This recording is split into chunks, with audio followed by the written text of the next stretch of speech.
Buenos días, soy Gabriela Castro Ornelas, soy estudiante de la Universidad Virtual del Estado de Guanajuato.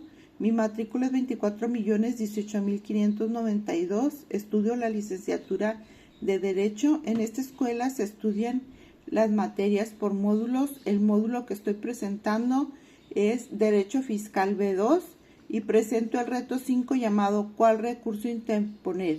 Mi asesor es Rosa María Riverol Carrasco y hoy es 23 de agosto del año 2026.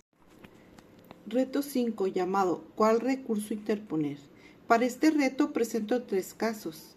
En el caso 1, ¿recuerdas a Mónica Treviño Garza del reto 4? Mónica es una empresaria que adeuda 1.245.831 al fisco.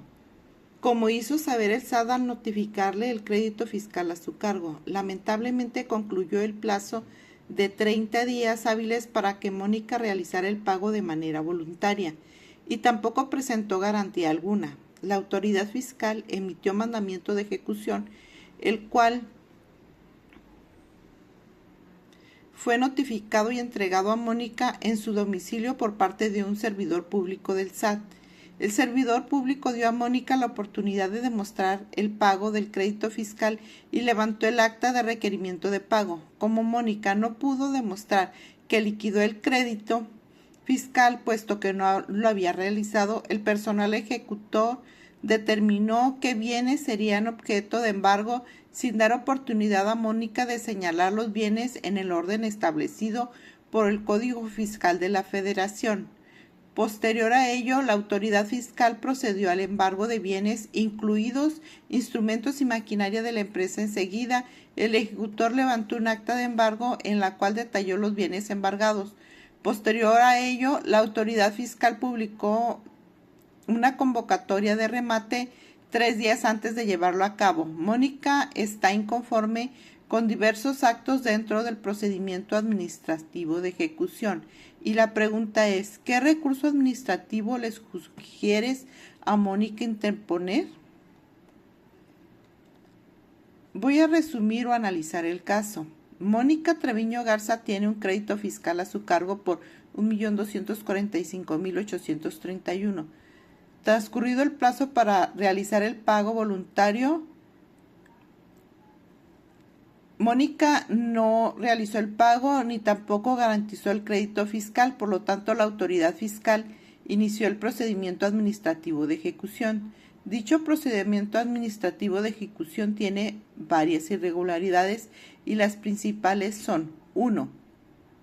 El ejecutor no permitió que Mónica señalara los bienes que le serían objeto de embargo. Según el artículo 155 del Código Fiscal Federal, se establece que la persona con quien se entienda la diligencia de embargo tiene derecho a señalar los bienes sobre los cuales debe trabarse el embargo, siempre que sean de fácil realización o venta, respetando el orden establecido por el Código Fiscal Federal. 2. Se embargaron instrumentos y maquinaria de la empresa. Al respecto, el artículo 157, fracción 3 y 4 del Código Fiscal Federal establece que determinados bienes quedan exceptuados de embargo.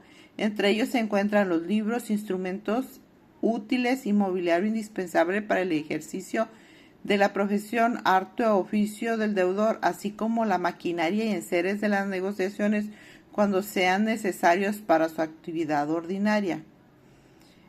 Pero sí le fueron embargados instrumentos y maquinaria de la empresa, así que eran enseres para la actividad necesaria.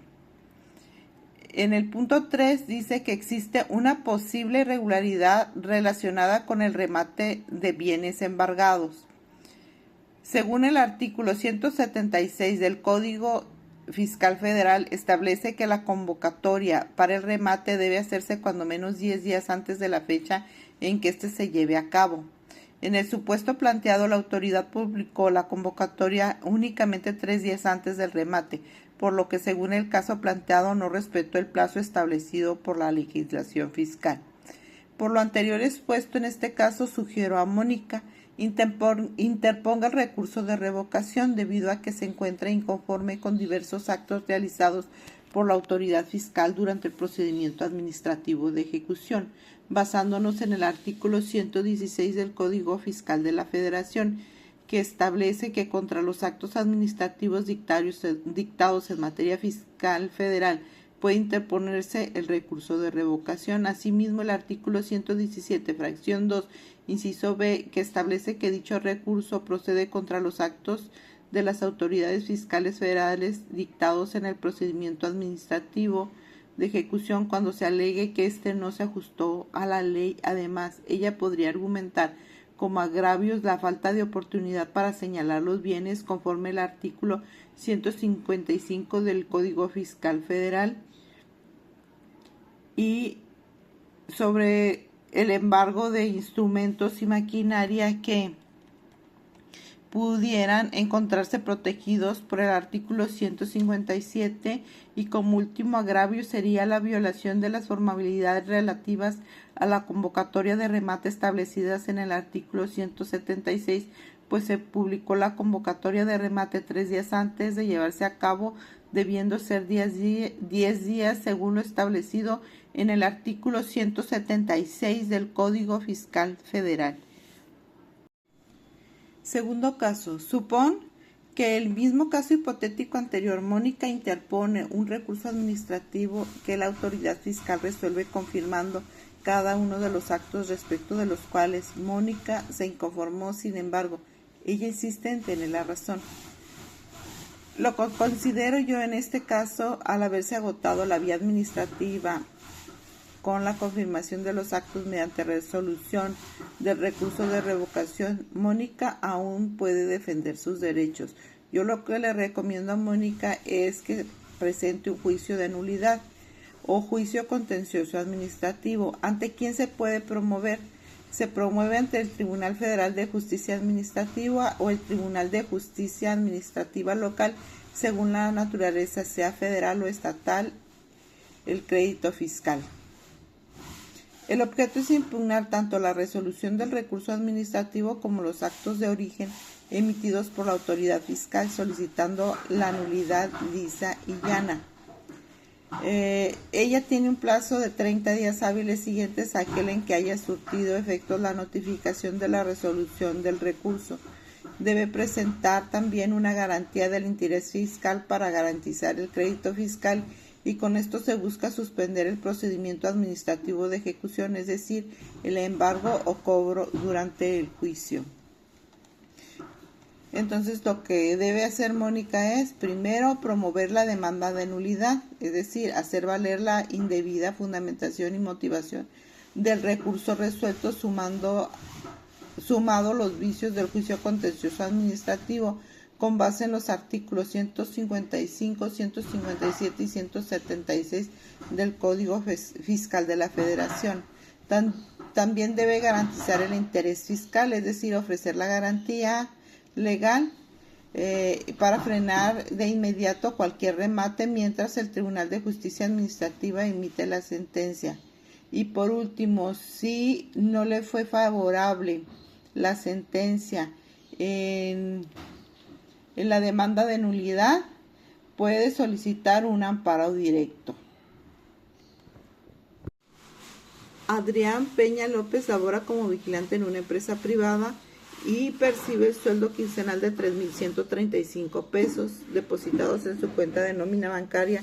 Sus recibos de nómina son enviados cada quincena vía correo electrónico.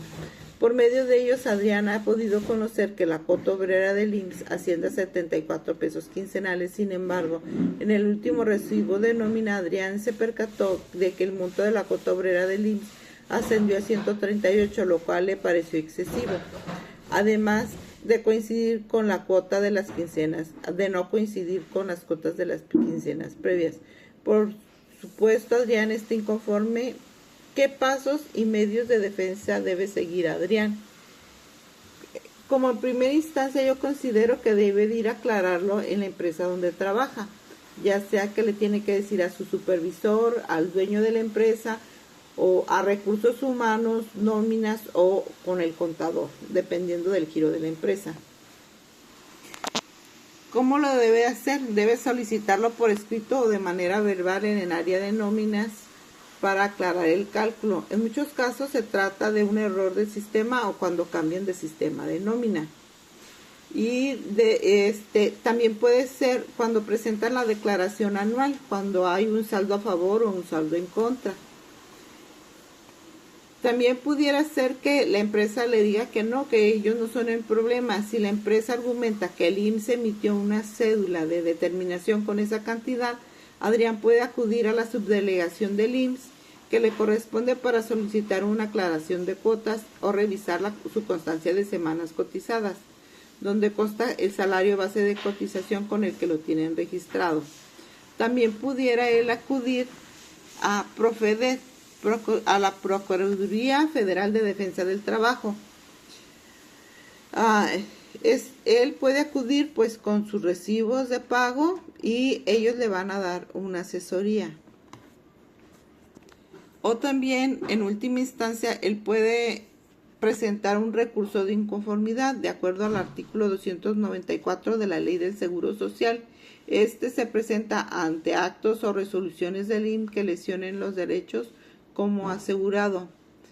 Ejemplo, si el IMSS emitió un registro incorrecto de tu salario, Adrián o su representante legal pueden interponer este recurso ante el Consejo Consultivo Delegacional del IMSS en un plazo de 15 días hábiles. Espero les haya servido esta información. Muchas gracias por ver el video.